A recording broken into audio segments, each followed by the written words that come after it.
Tudo bem, estudantes? Nós estamos aqui com o objetivo de contribuir com vocês em relação à nossa caminhada para o Enem. Visto essas novos objetivos que vocês possuem, nós vamos fazer aqui um trabalho muito importante, significativo, tá? Para vocês. O que nós queremos aqui é fazer com que vocês entendam um pouco sobre a história geral e, consequentemente, alcançar os seus objetivos. Sou o professor Mauro Mota, vou trabalhar com vocês com o tema de história geral, lembrando que, nesse momento, a gente vai tratar da história em relação à periodização histórica, e este momento é muito oportuno para que vocês possam relembrar algumas das temáticas já abordadas na escola. Tá? Então, vamos lá. História geral, nós vamos fazer uma revisão dos temas recorrentes no Enem, porque, geralmente, a questão interdisciplinar ela acaba sendo o foco da cobrança do Enem. Então, lembrando dessa maneira, nós vamos falar dos períodos da divisão histórica, nós vamos tratar, falando do período do surgimento do homem, nós vamos comentar que o período da pré-história é um dos períodos mais longos dessa fase do processo histórico da humanidade, seguido posteriormente pela Idade Antiga. E, na sequência, nós temos aí a Idade Média, a Idade Moderna e a Idade Contemporânea. Vamos seguir aqui a presente apresentação, que vai nos dar aí um eixo muito mais grandioso em relação ao suporte desse conhecimento. Tá? Então, qual a divisão cronológica dos períodos históricos? Essa divisão ela foi formulada a partir dos fatos históricos ocorridos na Europa. E diga-se de passagem que é considerada uma visão eurocêntrica criada pelos historiadores contemporâneos. Nós temos aí a imagem da ação, da imposição da cultura, colocando informações na cabeça das pessoas, na figura aí dessa mãe, colocando conhecimento de história, de filosofia, de sociologia, de matemática, a qual são necessários que o estudante tenha para ser considerado como um indivíduo intelectual. E a Europa não foi de maneira diferente. A Europa colocou os seus conhecimentos como superiores aos conhecimentos dos demais. Então, nesse período do século XIX, foi evidente o eurocentrismo, a Europa como centro do mundo, principalmente na área dos conhecimentos. Caminhando sobre essa divisão temporal da história, nós temos aí um fator importantíssimo. Esse fator importantíssimo que podemos considerar, a divisão da história no período denominado de pré-história. A pré-história ela considera-se um período em que aparece a atividade humana no mundo, tá? Até o surgimento da escrita. Esse termo, pré-história, ela vai ser empregada desde o século XIX também, mais uma visão eurocêntrica, pois naquela época acreditava-se que a história na sociedade deveria ser documentada. Tá? E nós temos aí, nos fatores apresentados aí nesses círculos ao lado, os períodos que subdividem a pré-história. Nós temos aí o período paleolítico, o período neolítico e a idade dos metais. O período paleolítico, representado nessa imagem aí com a característica fundamental do homem caçador, do homem provendo de alimento para a sua comunidade, em pequenos grupos humanos ainda, vivia de maneira nômade, não tinha moradia fixa, os seus instrumentos eram rudimentares. Nesse período denominado Paleolítico, também conhecido como Idade da Pedra Lascada, o homem tinha limitações em ferramentas para sobreviver.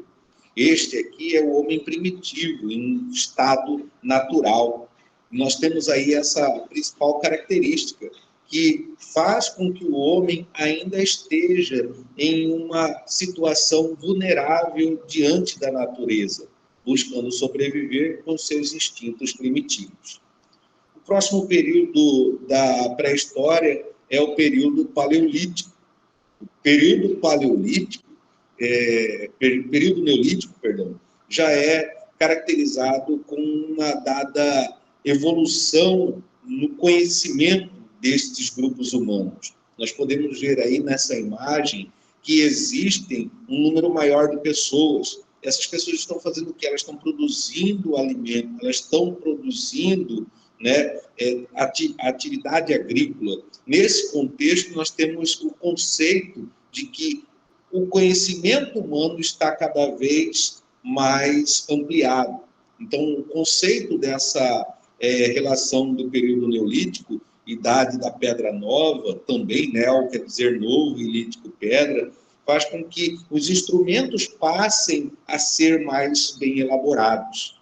Isso facilita a progressão do número de indivíduos, ou seja, os seres humanos começam a se ampliar em número, né? Já podemos observar o processo de sedentarização do homem nessa fase da pré-história, ainda tendo limites, sim, porém, esses homens já vêm em um processo de ampliação dos seus conhecimentos, já deixam de ser nômades e passam a se sedentarizar, criando seus primeiros assentamentos humanos, criam moradias fixas, têm o domínio da pecuária.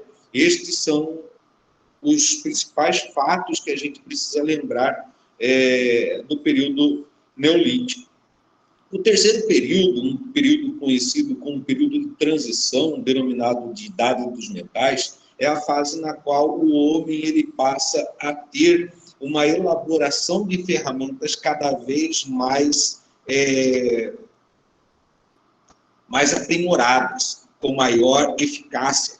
Nós podemos aí ver a técnica de fundição como principal característica da Idade dos Metais e a fase de transição onde os homens passam a ter ferramentas para, através de matérias-primas mais robustas, mais duráveis, para que ele possa sobreviver. As suas ferramentas vão ter maior eficácia para o seu cotidiano, poupando tempo, fazendo com que o indivíduo, além de ser sedentário, esse indivíduo ele consiga ter mais tempo para produzir outros recursos para sobreviver. É nesse período que se amplia ainda mais o contingente de pessoas na Terra, né, de indivíduos humanos na Terra.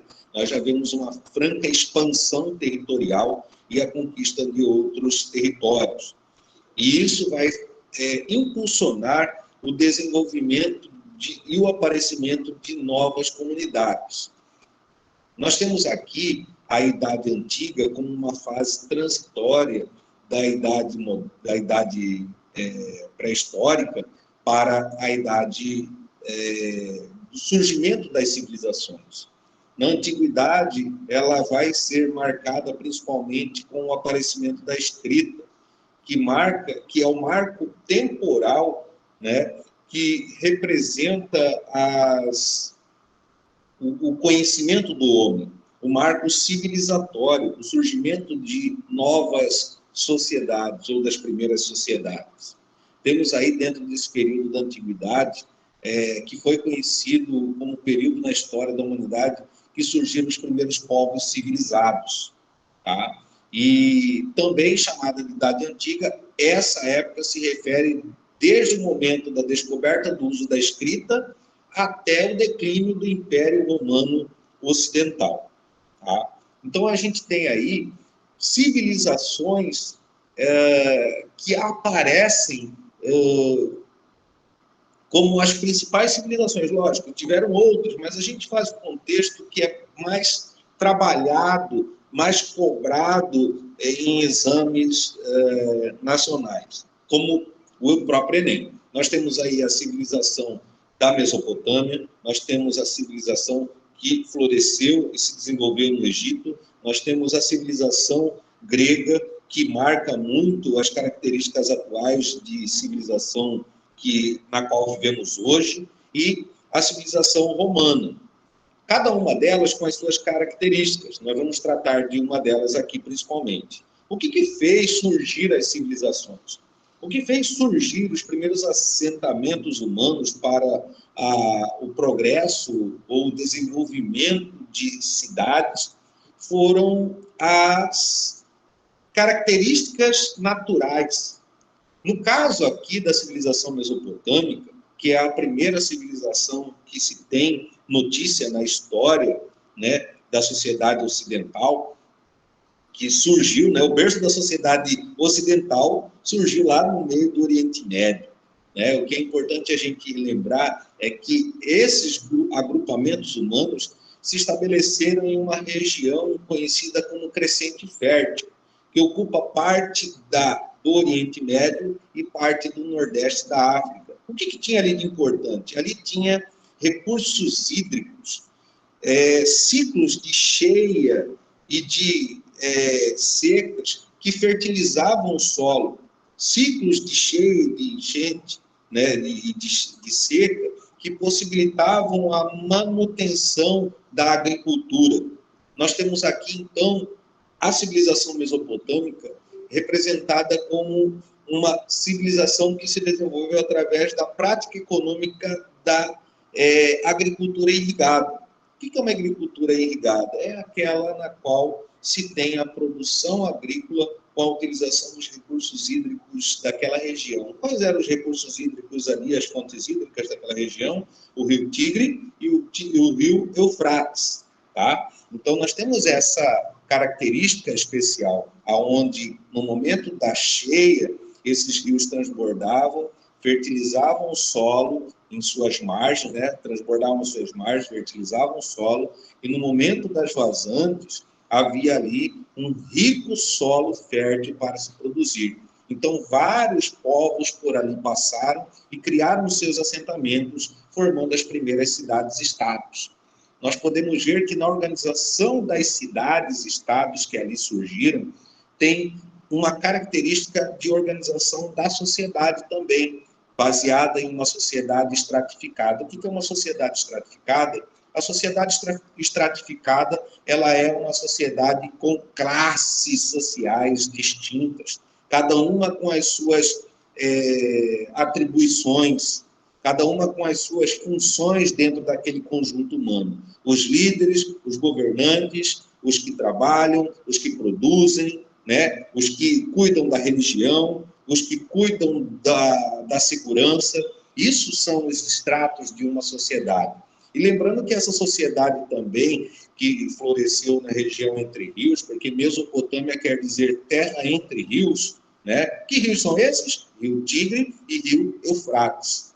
Essas sociedades que ali floresceram, criando cidades-estados como Ur, Uruk, Nippur, Nínive, o Império Babilônico, tão conhecido e comentado nas escrituras bíblicas, são sociedades que constituíram grandes informações e promoveram um aporte cultural enorme para a nossa sociedade, principalmente sem se esquecer da importância da escrita. A escrita que eles desenvolveram naquele período era a escrita cuneiforme, não há nada a ver com a nossa escrita alfabética, com os nossos códigos, mas a finalidade de registrar informações importantes para a sociedade. Então, nós temos aí, como contribuição na cultura, o desenvolvimento da religião, a organização da religião que era politeísta. O que é politeísta? É aquele grupo humano que acredita em diversos deuses, representados principalmente por um líder religioso. No caso aqui, o líder político era um líder religioso denominado de pateci. Esse, sim, ele organizava a sociedade para que as regras fossem todas voltadas de acordo com os ensinamentos religiosos. Então, a civilização mesopotâmica deixa esse conhecimento importante nessa transição histórica que nós temos dessa divisão e da evolução que o homem passa a perceber quando estudamos história. Vamos lá. Próxima civilização aqui, não tão distinta da civilização mesopotâmica, é a civilização egípcia. Quando a gente fala de Egito Antigo, a gente vai lembrar da pirâmide. E a pirâmide, nós podemos estabelecer ela como um dos principais ícones de registro cultural, político e social do Egito Antigo. Nós temos aí a civilização egípcia, assim como a civilização mesopotâmica, desenvolvida através de uma economia de agricultura irrigada. Por qual região? A agricultura irrigada na região próximas às margens do rio Nilo favorece o desenvolvimento da agricultura. E nós também vamos observar a organização da sociedade egípcia como uma sociedade estratificada, onde o topo do comando dessa sociedade está o faraó, seguidamente de seus assessores diretos na organização política e social e religiosa desta civilização, dessa sociedade, estão os nobres, os sacerdotes, a segurança destes grupos voltadas através dos soldados, a figura dos escribas. A civilização egípcia ela desenvolve uma espécie de escrita também, que é a escrita hieroglífica. Essa escrita também representa um marco importantíssimo para essa civilização, que tem como principal reflexo da cultura os registros de sua própria história. Seguidamente, desta sociedade formada por comerciantes, visto que os excedentes da produção agrícola são colocados para o comércio. Comércio com que região, professor? Os egípcios, eles difundiam o comércio através das regiões periféricas às margens do Rio Nilo. O Rio Nilo também ele servia como uma grande fonte, né, de tráfego, ou seja, um meio de transporte importante nesse período. Em algumas regiões navegáveis, em outras não, porém isso facilitava o tempo para que certas mercadorias chegassem a outros pontos através da navegação. Então, a civilização egípcia, para concluir, ela também apresenta um regime de governo teocrático, porém, diferente da que se desenvolveu na Mesopotâmia, na qual era um representante do homem, um representante na terra, era representante dos deuses. No Egito, o deus era o próprio governante, o faraó. Tá? Então, nós temos essa principal característica aí destas civilizações teocráticas. Lembrando que o Egito ela é uma civilização que se desenvolveu no nordeste da África.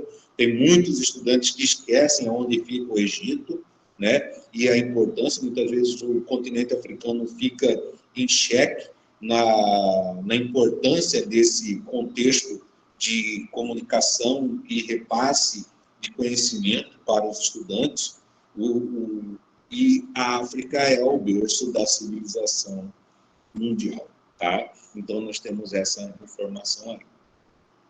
Estas duas civilizações, o Egito e a Mesopotâmia, são as sociedades, as primeiras civilizações da antiguidade. Nós vamos ver aqui o processo de desenvolvimento de outros povos em outras regiões que acabam servindo de ícones diante da sua própria existência. Como, por exemplo, a civilização grega. O Egito e a Mesopotâmia se desenvolveram em características de exploração dos recursos hídricos, de terras férteis, de grandes produções agrícolas. Agora, nós podemos aqui observar que a civilização grega e a civilização romana tiveram que encontrar outros caminhos para poder se estabelecer em algumas regiões. E dada essa necessidade de outros caminhos, de não encontrar terras férteis, elas tiveram que utilizar de recursos diferentes dessas primeiras civilizações. Porque ao passo que a população dessas sociedades, dessas civilizações foram crescendo, eles tiveram que encontrar novos territórios. Estas duas civilizações, elas acabaram pautando a sua economia voltada para o comércio, ou seja, a pequena produção, ela era voltada para atender o comércio e assim facilitar a conquista de novos territórios, né, a busca por novas terras, para que esses povos configurassem novos assentamentos. Vamos ali falar um pouquinho da Grécia, porque a Grécia antiga, a Grécia Antiga, ela se desenvolveu ali numa região montanhosa da Península Balcânica. Aqui nesse mapa superior, ele apresenta as rotas por onde a expansão grega ela acabou acontecendo. A localização da Grécia fica na Península Balcânica, banhada pelo Mar Egeu, ou seja, já tem ali o mar como principal fonte de comunicação e precisando, sim, a navegação ser desenvolvida por esses povos para que eles pudessem transitar ou conquistar outros povos. Vai ter o comércio como principal fonte de atividade econômica.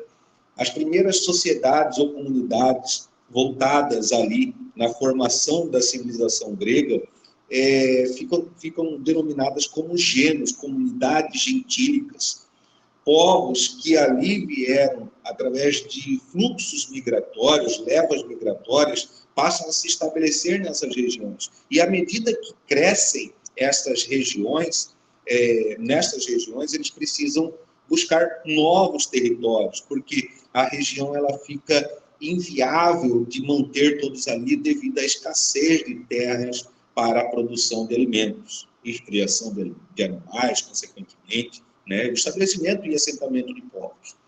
E isso vai fazer com que a região da Península Balcânica, por ela ser uma região insular, cheia de ilhas, né, ela vai facilitar que esses povos, através das navegações, conquistem outros territórios, criem novos assentamentos. E através desses novos assentamentos vão surgir as primeiras cidades-estados.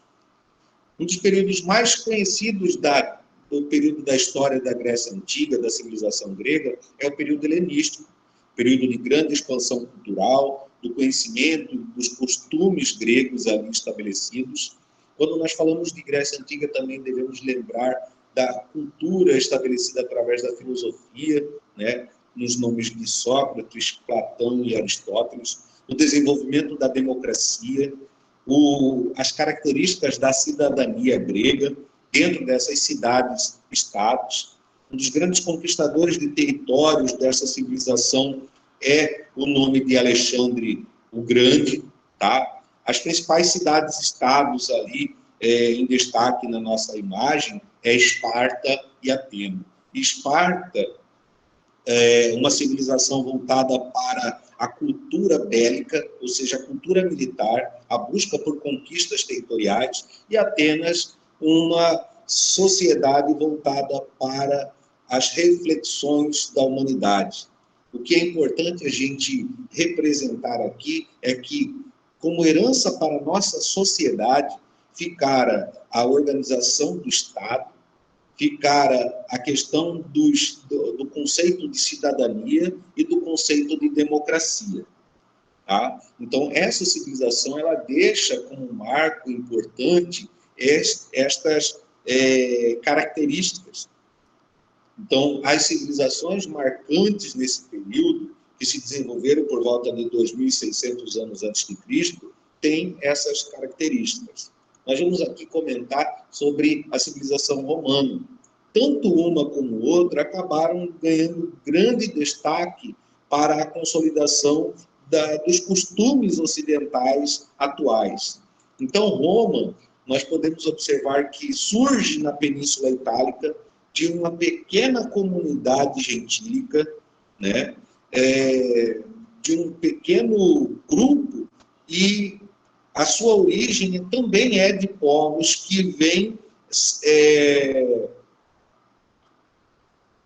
em processo de migração, em busca de territórios, de terras melhores para se estabelecer. Mas a Península Itálica também é uma região difícil de produzir alimentos para atender a demanda de um grande contingente populacional, de um grande contingente civilizatório, e vai forçar com que estes povos busquem, através do comércio, também expandir os seus territórios. E lá na imagem de cima, está escrito Império Romano, nós podemos observar o quê? O Império Romano, saindo da Península Itálica, de uma pequena aldeia, para se tornar um dos maiores impérios da antiguidade que se tem notícia na história.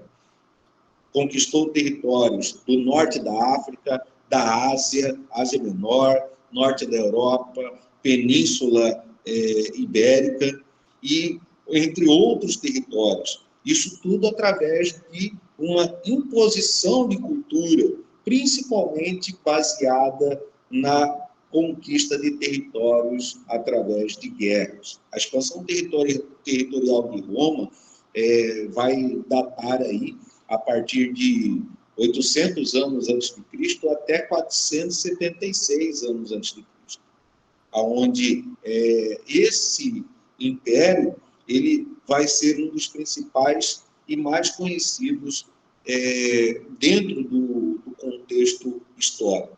Tá? Nós podemos aqui ver o desenvolvimento de uma sociedade que estava voltada para também a estratificação, cada um com a sua responsabilidade dentro dessa função. Roma também teve especificidades importantes. Viveu-se um império, viveu-se uma monarquia, viveu-se uma república, e é ali que surge, para muitos que vão fazer direito, o conceito das leis, né? As leis draconianas, e o conceito de civilização baseado nessa organização do direito romano. Quem é cidadão? Quem pode participar? Quais são as regras para se viver e poder participar desta sociedade? O que é importante marcar aqui é o desenvolvimento dessa civilização, que cria uma unidade monetária, cria-se uma moeda, cria-se um governo central que vai dominar outras regiões e províncias mais distantes, aonde essa cultura ela passa a ser única. Nós podemos aí observar que Roma também passa por um processo de transição na questão cultural, sobre a questão inicialmente religiosa politeísta. Posteriormente, existe a figura do imperador que impôs para todos os seus cidadãos o cristianismo como religião oficial do Império. Lógico, posteriormente a história de Cristo dentro do passar dentro do Império Romano, e isso tudo facilita a ver o quanto importante é a sociedade romana, a civilização romana para a nossa história. Este aqui é conceitos fundamentais, lembrando que a antiguidade ela tem diversas características. Estas aqui são apenas algumas, tá? Nós vamos aqui fazer o período de transição da antiguidade para o período medieval. O que marca a transição da antiguidade para o período medieval? O que marca é a decadência do Império Romano. O que marca é a queda do Império Romano do Ocidente, que vai ser invadido por povos bárbaros. Povos bárbaros? O que é o bárbaro? Bárbaro é aquele que vivia fora das características culturais do povo romano. Tá? Então, por volta de 476, nós temos a queda do Império Romano do Ocidente. E a partir daí se instaura um regime de conflitos, guerras, busca por defesas de território, que vai desfragmentar o território do Império Romano. E esses líderes provinciais, regionais, eles vão passar a comandar os seus próprios territórios. Eles vão passar a não ter mais uma unidade de comando, um Estado único. Eles vão passar a ter essa responsabilidade pelos seus próprios territórios, tendo que criar as suas próprias características para a subsistência, vai ter que criar as suas próprias características para defesa, e aí a gente tem chamado período medieval. A Idade Média teve início na Europa com as invasões germânicas ou bárbaras, porque os povos germânicos, burgúndios, vândalos, godos, ostrogodos, esses povos dos reinos francos também, que se consolidaram como povos germânicos e eram conhecidos como bárbaros por não ter as características culturais, não obedecer às características culturais de domínio do Império Romano. A partir do século V, começam a desfragmentar o Império Romano do Ocidente. Essa época estendeu-se até o século XV, aproximadamente, tendo evidências específicas a partir do século XIII, XIV, com a retomada comercial e o renascimento urbano, né? Ou seja, nós estamos falando de renascer a região urbana, então nós estamos observando que nós vamos estudar um período que praticamente a história vai ficar focada na região do campo, né? Vai ter uma ruralização da economia. A Idade Média se caracterizou principalmente pelo enfraquecimento da economia, pela economia ruralizada, pelo enfraquecimento comercial, pela supremacia da Igreja Católica, visto que ela era a religião oficial praticamente de toda a Europa, de todo o Ocidente, né? Nós temos um sistema de produção feudal que caracteriza-se pelo feudalismo e dentro de uma sociedade hierarquizada.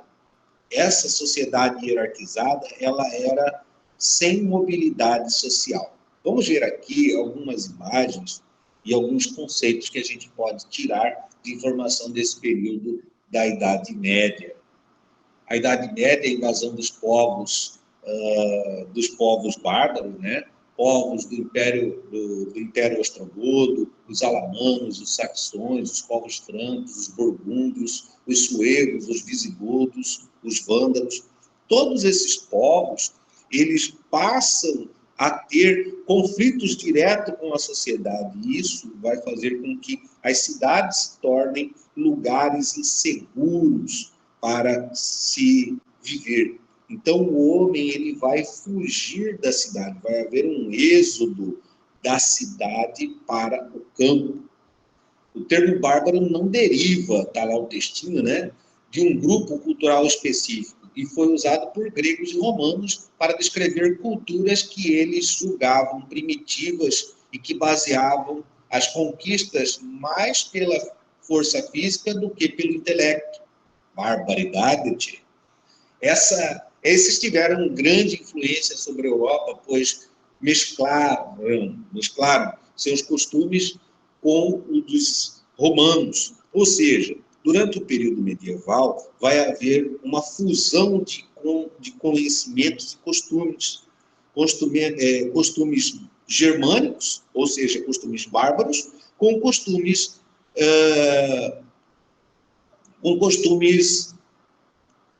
romanos. Então, esse território ele passa a ser um território multicultural e que vai ter todo um processo de reorganização destes costumes. Este aí é o período das grandes invasões, marcado também pela questão da denominação de Alta Idade Média. Ao longo desta formação cultural, nós temos aí as características do feudalismo. Quem que nunca estudou na escola e tentou fazer uma maquete do feudo, com os campos, com as divisões, com o castelo, com o fosso, com o moinho, né? Então, nós temos aí essa característica porque o castelo significa o quê? Uma fortaleza, um lugar de defesa. E devido à questão das grandes ocorrências beligerantes nesse período, ou seja, de grandes guerras, né, entre esses povos, pela questão da dominação de territórios, o feudo ele é o marco que vincula a relação feudal nessa época. Ou seja, quem precisa de segurança vai se sujeitar a qualquer coisa para a segurança, para se manter vivo. E nós temos aqui uma ideia de como que era essa organização durante o feudalismo. Nós temos aí a figura do senhor feudal, consequentemente sustentado pelo clero, o clero católico, tá? Com uma classe social também de nobres e guerreiros, porque nesse período, quando nós falamos de Idade Média, e lembramos daqueles filmes medievais, nós vemos a figura do cavaleiro. Mas nós vemos que, além do cavaleiro, existem outros grupos ali que são os grandes comandantes, os grandes generais, que são os nobres, que são os responsáveis por ofertar essa mão de obra de guerra a esses soldados, esses guerreiros, para defender o interesse daquele reino. Então, a figura do nobre, do senhor feudal, é aquele grande proprietário de terra, que domina os demais, através do seu poder, né, de dominação, ele vai ter um sustentáculo que é a base da produção, que é o camponês. Some aqui a figura do escravo como destaque, lá nas civilizações anteriores, e surge aqui a figura do servo, o homem que era comerciante na cidade, foge das grandes invasões e da violência dos bárbaros e vai para buscar segurança no campo, através desta necessidade desse pacto, dessas relações. Esse pacto é chamado de pacto de suzerania e vassalagem, na qual o senhor, ele oferece segurança, em contrapartida, o vassalo, ele garante respeito, garante ali uma lealdade suprema. Não tinha acordo por escrito, como hoje a gente usa, a palavra não vale nada. Na verdade, ali, a palavra era tudo. A honra, a fé, principalmente calcada sobre as características da dominação da igreja, o homem que faltasse com a verdade ou que prometesse e não cumprisse, ele ficava em xeque com a igreja. Ele não teria a sua salvação. Ou seja, hoje em dia, quantos de nós iríamos ali pagar caro pelas nossas incertezas na hora de falar? Então, a honra, nesse momento, foi um marco muito importante. Então, durante o feudalismo, nós observamos esse elo, esse laço de dependência entre senhor e camponês, entre servo e entre vassalo, tá? Nós temos suzerania e vassalagem. Vassalo é aquele que tem que servir a alguém. Suzerano é aquele que precisa desse alguém, mas em contrapartida ele dá as garantias básicas. Então, nós temos ainda dentro desse período de transição, que durou, né, a Idade Média cerca de 1000 anos, essa característica. O homem ele perde muita esperança. A expectativa de vida nesse período cai bastante, né? Cai surpreendentemente. Nós podemos observar que o homem nesse período, ele tenta, na verdade, sobreviver. É um período de medo, é um período de limites que o homem tem. E ao longo do período, de cerca de 5, 6, 7 séculos, a partir do século X, começa a ter uma nova roupagem, a busca incessante pela manutenção ou mesmo pelo desenvolvimento.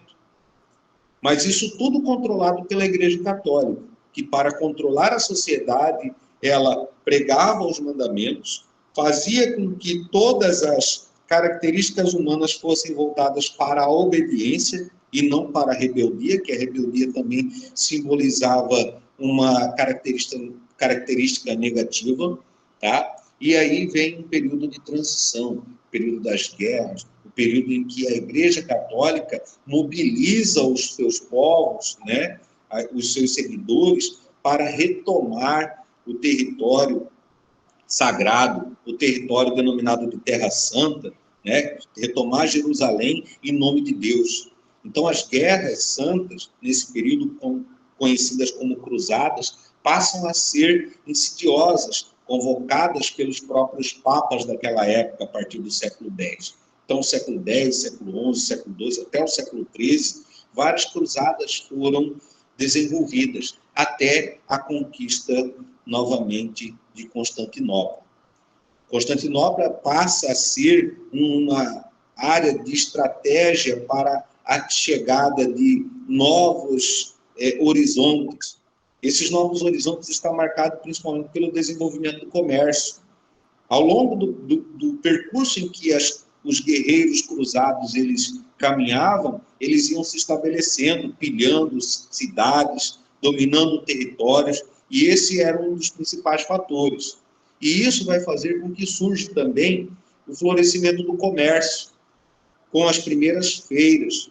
Essas feiras, principalmente para a troca de determinadas mercadorias, facilitavam também o assentamento fixo de alguns povos. Nós temos aí, então, o surgimento da urbanidade, o surgimento das cidades e a principal característica que é a fase de transição para a Idade Moderna. A busca por novos horizontes, a busca pela modernização, a busca pelo novo, e isso vai facilitar principalmente a compreensão do novo período que nós vamos observar a partir de 1453, que é, né, a data ou o ano da tomada de Constantinopla, que dá início ao período denominado de Idade Moderna ou Modernidade. A Idade Moderna é o período compreendido entre a Idade Média e a Idade Contemporânea. Foi nesse período que surgiram as bases sociais e econômicas da nossa sociedade. Lógico, por quê? Porque é nesse período que vai ser resgatado o esplendor, os destaques das civilizações antigas, por exemplo, a civilização grega e a civilização romana. Quem nunca ouviu falar de cultura greco-romana? Quem nunca viu falar que a arte grega e a arte romana eram as principais expressões reais do homem? Por quê? Essas civilizações, essas sociedades, elas são sociedades humanistas, representam a característica do homem, né, como principal provedor ou principal promotor de conhecimento e intelecto. Nós temos aqui, né, como fase da modernidade, a consolidação do Estado moderno. Nós vemos aí que a crise do sistema feudal é um dos principais fatores, a peste negra, que é um fator que vai desencadear o descontentamento do homem na crença e na fé religiosa com o cristianismo, né? As revoltas populares camponesas, né? E as guerras religiosas. Isso vai fazer com que surjam novos pensamentos de organização do Estado, em promoção daquela região.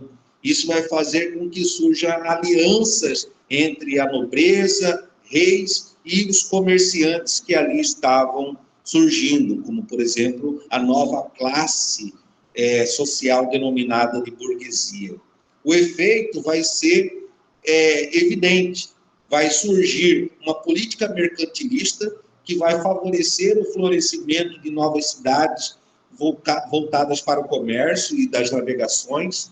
Esses estados nacionais que a gente pode destacar aqui, por exemplo, os primeiros estados nacionais a serem consolidados foram os estados ibéricos, Portugal e Espanha, vão se estabelecer como precursores nesse período, a partir do início da Idade Moderna. Então, eles vão focar no desenvolvimento de conquista de novos territórios através das grandes navegações, e esse é um dos principais fatores que vai fazer com que outros territórios, outras sociedades, outras alianças surjam entre a burguesia, entre a nobreza e entre os líderes locais. Nós temos aí, então, o aparecimento de novas cidades.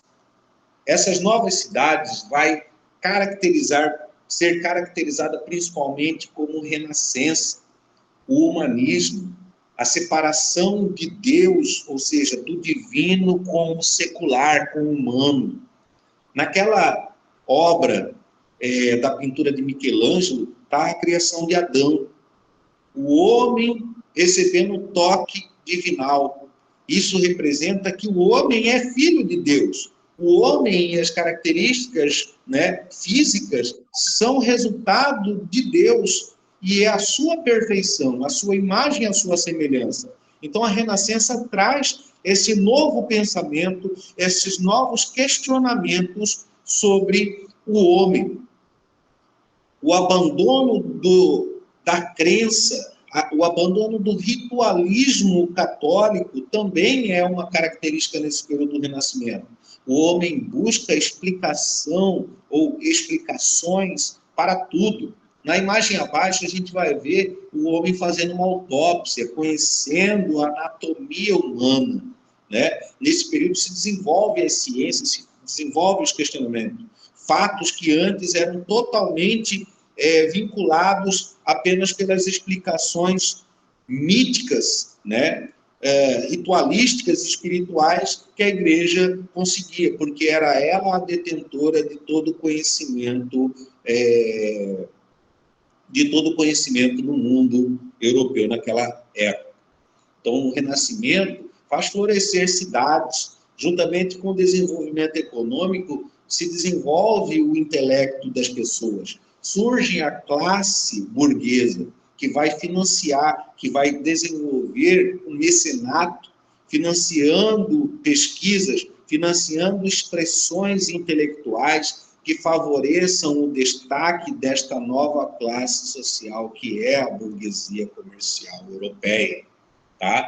Dentre desses conceitos, vários questionamentos também vão surgir sobre a religiosidade. Então, nesse período, vai surgir as reformas. A religião vai passar a ser dividida. Na imagem aí, a gente tem 1517 como um marco fundamental da parte do pensamento questionador da religiosidade. A Reforma Protestante. 1517, nós temos aí a data da Reforma Protestante como algo importante, porque é a data em que Martinho Lutero prega as suas 95 teses na porta da catedral. É onde ele questiona as questões das vendas de indulgência, a perdão dos pecados, a venda de relíquias religiosas. E aí surge um novo comportamento deste povo, que vai buscar uma relação muito mais íntima com Deus, com o Criador, sem a necessidade de uma interlocução da Igreja Católica. Então, a leitura da Bíblia, né, a busca pelos sacramentos, sem a necessidade de um intermediário, esta foi a principal temática da Reforma Protestante. Nós temos ali do lado também a figura de Henrique VIII. Henrique VIII acaba também rompendo com a Igreja Católica, rei e este monarca absoluto da Inglaterra. Ele vai romper com a Igreja Católica, ele vai criar a sua própria religião dentro do território inglês, que é o anglicanismo.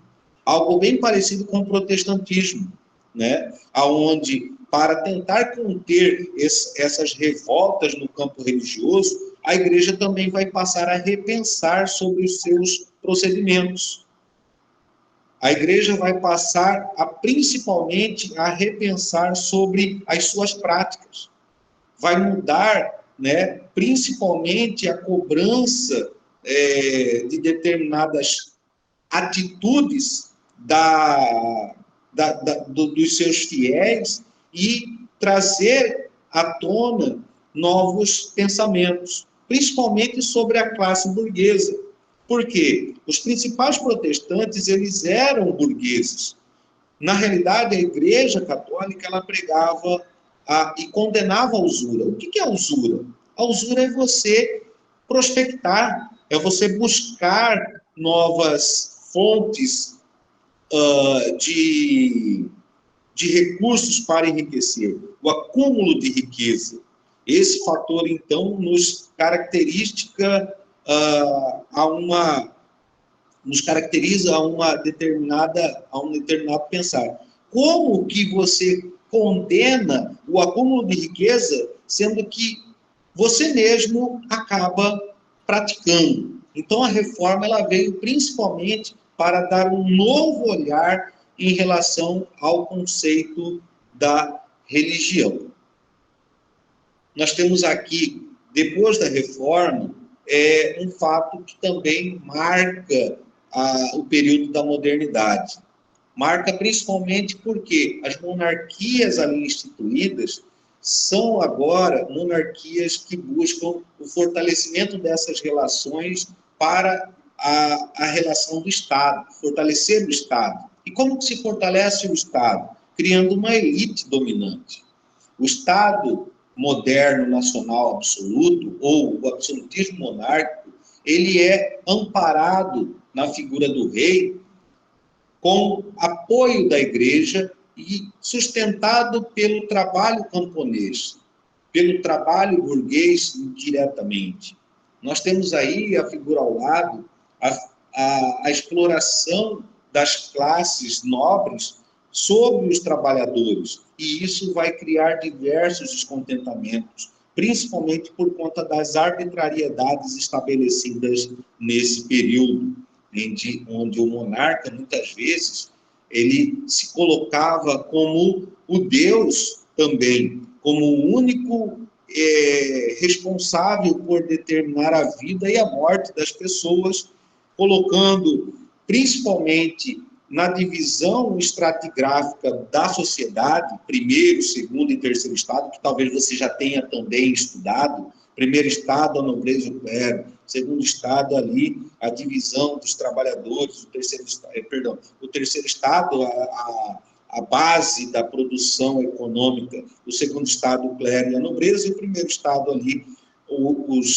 a realeza, o rei e seus familiares. Tá? E isso aqui, nessa imagem ao lado, onde estão dois nobres sobre as costas de um trabalhador ou de um burguês, né, de um pequeno burguês, ele vai representar a principal característica desse período. O século XVI e o século XVII é marcado por essa característica, que é a exploração da mão de obra, a exploração das classes menos privilegiadas. E nesse contexto vão surgir várias revoltas. Nós vamos falar agora do período das revoluções burguesas, período este que marca o fim da modernidade. A Revolução Inglesa, a Revolução Francesa, a independência dos Estados Unidos da América, são influenciados por estes conceitos, são influenciadas principalmente pelo conceito do lema: igualdade, liberdade e fraternidade, porque todos moravam dentro do mesmo território, porém os direitos eram totalmente diferentes uns dos outros. Os privilégios para uns eram totalmente incomparáveis em relação aos outros. Os direitos, as legislações, elas eram impressionantemente distintas. Nós temos como principal foco aí, iconográfico, a tomada da Bastilha, o 14 de julho de 1789, como o principal marco da queda do absolutismo monárquico na França. Por que o absolutismo monárquico da França é como um dos principais ícones nessa fase de transição? É porque a França desenvolveu um absolutismo absurdo, um absolutismo que explorava a população e que deixava evidente e claro que aquela característica jamais iria mudar. Nós temos ali a imagem do lado de um dos ícones desse processo revolucionário mais importantes, talvez, do que a própria tomada da Bastilha. O cadafalso, né? O palco instalado em praça pública com a guilhotina do Dr. Guilhotin. A guilhotina, que é um instrumento que se prendia o indivíduo ali, naquele local, e descia-se uma lâmina afiada que cortava a cabeça, decapitava aquele indivíduo. Este instrumento ele foi utilizado, né, por diversos revolucionários para poder praticar a justiça, né, e estabelecer a ordem na busca pela igualdade, pela liberdade, pela fraternidade. Igualdade por quê? Porque a divisão do Estado deixava um abismo entre a sociedade. Liberdade porque ninguém poderia reclamar, porque se reclamasse ia para as masmorras, ia para o enforcamento em praça pública, e a fraternidade para criar essa identidade nacional. Nós temos este fator como principal característica. Tá? Então, o processo revolucionário que tanto aconteceu lá na Inglaterra e aconteceu na França, vai favorecer a ascensão da classe burguesa aos meios políticos para que seja, né, colocada também os direitos dos cidadãos. Esse período aí encerra a modernidade e nós temos aí o contexto da história geral contada através dos tempos. De 200 mil anos antes de Cristo até 1789. A partir de 1789, começa um novo período denominado de Idade Contemporânea, ou Contemporaneidade. O que aconteceu nesse período? Para não alongar muito o nosso vídeo, eu vou procurar resumir ele em 3 fatores. A Revolução Industrial ou a industrialização, que vai favorecer uma nova roupagem na produção e na economia mundial, o surgimento de uma nova classe social ou de novas classes sociais, o industrial ou o burguês, né, dono das fábricas, ou empresário. A industrialização vai mudar também o modo de produção, que era antes dividido sob a característica da mão de obra escrava, vai para a mão de obra camponesa e depois vai para a mão de obra do artesão e, consequentemente, da manufatura. Divide e separa as formas de produção artesanal, manufatura e agora o sistema e o modo fabril. Vai fazer surgir a classe operária, que são os trabalhadores assalariados e a concentração humana nas cidades. Vai mudar totalmente o panorama das cidades. Tá? Nós temos aí também o impulsionamento dessas indústrias dentro de alguns países que vão ter que buscar matéria-prima e, consequentemente, a busca por essas matérias-primas vai ter que ser em outros territórios. E isso vai impulsionar o desenvolvimento do imperialismo. Muitos vão focar lá na antiguidade também para justificar a dominação de povos. Lá vem novamente a corrente daquilo que eu falei no início da nossa aula, sobre o eurocentrismo. As sociedades civilizadas da Europa vão buscar regiões como o continente africano, o continente asiático, a própria América, para explorar matérias-primas para abastecer as suas indústrias. Consequentemente, nós vamos observar que o poder econômico destas nações, elas vão se ampliando. Quais são essas nações, Mauro? Gente, nós não podemos esquecer que as principais nações que desenvolveram a indústria, primeiro, o berço da industrialização é a Inglaterra, acompanhado de França, Bélgica, Alemanha. E o imperialismo foi desenvolvido por quem? Pelos mesmos. França, Alemanha, Inglaterra, Bélgica, Holanda. Estes povos vão desenvolver a dominação do dos outros povos, muitas vezes justificando o domínio. Domínio pela questão da civilização, domínio através da justificativa de levar a cultura, de levar o progresso, e isso vai causar várias disputas. Disputa entre os próprios poderosos da indústria, que vai ocasionar, a partir do século XX, né? Eu coloquei ali em destaque a frase, entre aspas, do nosso saudoso historiador Eric Hobsbawm, o longo século XX, porque o século XX começou antes mesmo dele realmente acontecer em 1901. Porque o imperialismo ele é desenvolvido a partir da segunda metade do século XIX, e ele vai se alongar ao longo do século XX com as guerras e disputas territoriais, trazendo consequências nas mudanças climáticas, no panorama das relações sociais. Eu acredito que aqui eu encerro o meu vídeo, agradecendo a atenção de vocês, sabendo que vocês têm uma missão muito importante nesse domingo, que é a busca pelo êxito no Enem. Utilize esses argumentos, essas minhas falas, também na produção da redação de vocês. Nós passamos aí recentemente pela COP, né? Essa conferência do clima, que busca também fazer reflexos históricos sobre o nosso mundo, sobre as mudanças climáticas. Eu sou o professor Mauro Mota, eu acredito no potencial de cada um de vocês e desejo, desde já, o sucesso que vocês merecem ter no Enem. Aquele abraço e até mais.